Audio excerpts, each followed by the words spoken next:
Então, me parece muito provável que atinjamos em breve.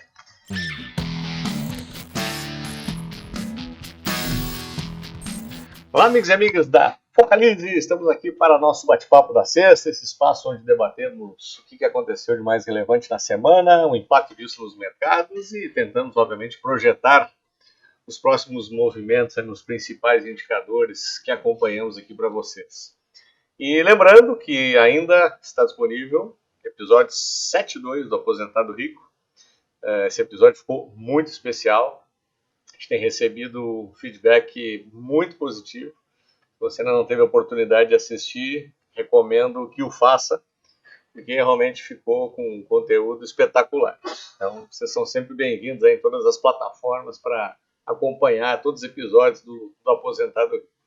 E, obviamente, se vocês gostam do nosso conteúdo, podem dar o seu like, assinem aqui a nossa plataforma, nossos canais, apertem no sininho para ser notificado que você sempre estará com as novidades aí na sua tela. Muito bem, esta semana não poderia ser diferente, já tínhamos antecipado isso no comentário da semana passada, que o guidance estava realmente puxando a possibilidade da subida das bolsas era a decisão da taxa de juros dos Estados Unidos, onde a expectativa era pela baixa, mas ainda não se tinha muito claro se era 0,25, 0,50 e se também seriam 2, 3 baixas consecutivas.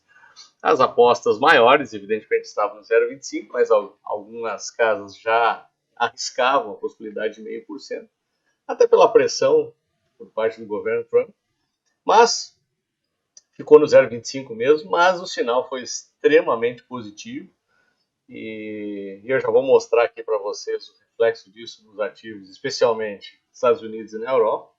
Aqui no Brasil também teve seus reflexos positivos, mas não foi o suficiente ainda para o nosso Banco Central tomar a decisão dessa virada de ciclo.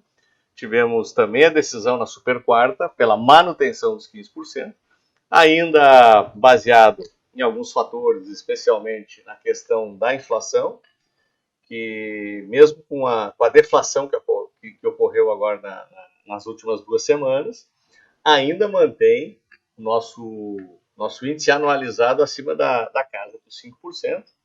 E o velho problema da questão fiscal, da expansão monetária, com a baixa produtividade. Então, essa equação, quando os economistas começam a colocar em cima da mesa, ela ainda tem um componente inflacionário muito forte.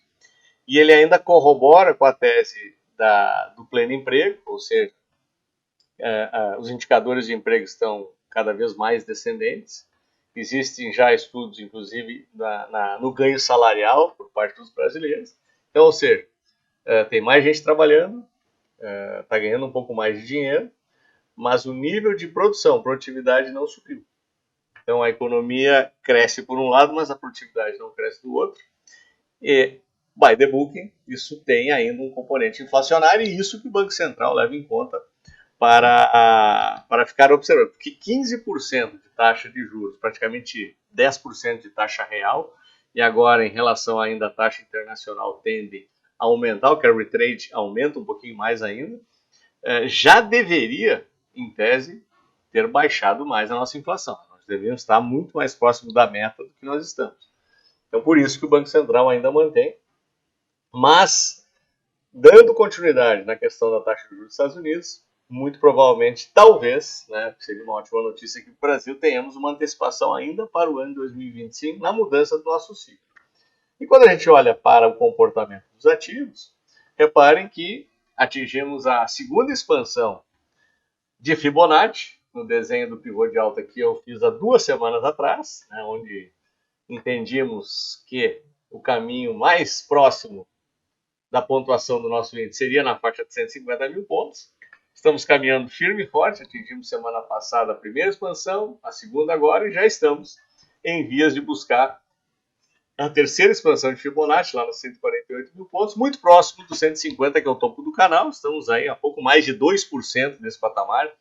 Então, me parece muito provável que atinjamos em breve. E da mesma forma, ainda considerando a fraqueza do dólar no mundo, esperávamos o quê? Aquele teste lá na casa dos 5,30. No comentário da semana passada eu ainda disse que poderia ser essa semana e realmente acabou acontecendo, bateu ali. E agora tivemos aí uma pequena reação compradora, natural. Qualquer repique até a média de 9, ele é 5,36, 5,37. Quiçá até 5,40, que seria a média de 21 períodos, que faria um pullback no fundo perdido lá no 5,40. Então, a minha visão para o comportamento da moeda, talvez na próxima semana, ainda seja esse movimento de repique, né, para depois tentarmos endereçar se vai ficar lateralizado nesse 5,30 ou até possa ainda oferecer mais quedas. Eu, particularmente, alguns clientes aí nos questionaram essa semana em relação a posicionamentos. Eu digo, olha, acho que 5,30, a gente, se não está no piso, a gente está muito próximo do piso. Então, eu sou muito mais comprador nesse momento agora de moeda do que vendedor, tendo em vista até a posição gráfica, quando a gente volta aqui para o passado, né? Estamos batendo aqui depois de 15 meses da cotação mais baixa e ela foi um suporte importantíssimo lá desde julho de 23, ou seja, então não é porque há 15 meses nós estamos há 2 anos com o último fundo que foi nesse 5,30, então nós temos que ficar muito atentos, eu acho que é uma região de suporte realmente bastante relevante. E a nossa taxa de juros ela ainda segue bastante lateralizada, quando a gente olha para o DI 27, ele mantém-se aqui praticamente há 3, 4 semanas, esse mesmo patamar de 14%. Isso aqui ainda projeta o início do ciclo de queda para 2026. E aqui, curiosamente, quando a gente olha para o DI 26, que seria vencimento em janeiro, ele mantém-se aqui muito próximo da casa dos 14,60, e o que indica, se houver um início do ciclo no Brasil, aconteceria talvez na última reunião do ano. Então, já teria possivelmente uma aposta aqui, mas ainda bastante lateralizado, da mesma forma que o DI 27. E aí, quando a gente vai para as bolsas internacionais, o que a gente vê? Recorde em cima de recorde. Aqui, pós decisão de taxa de juros, estamos fechando em mais um top story. Tivemos 3 fechamentos aqui nos últimos 3 pregões. Nasdaq espetacular, né, com gap de alta em topo. Aqui, obviamente, que não é só baixa de taxa de juros, aqui a gente está falando também de empresas entregando resultados realmente espetaculares nas suas balanços trimestrais, então também reflete o resultado das empresas. Para quem acompanha, especialmente as Big Techs, viu o resultado da Oracle recentemente, a empresa está muito bem posicionada nesse cenário de infraestrutura de IA, e subiu 45% depois do anúncio do seu balanço, então foi espetacular e assim traz praticamente toda essa cadeia junto, a S&P, que tem empresas de tecnologia também no seu componente, também já ultrapassando inclusive os 6.700, né? Então quem imaginaria nesse momento o S&P nesse patamar? E acabou com tudo isso puxando o Eurostock, que aproxima-se já também do último topo, vem mantendo mais um pivô de alta, e quem sabe até na próxima semana não possa nos oferecer o teste do topo histórico.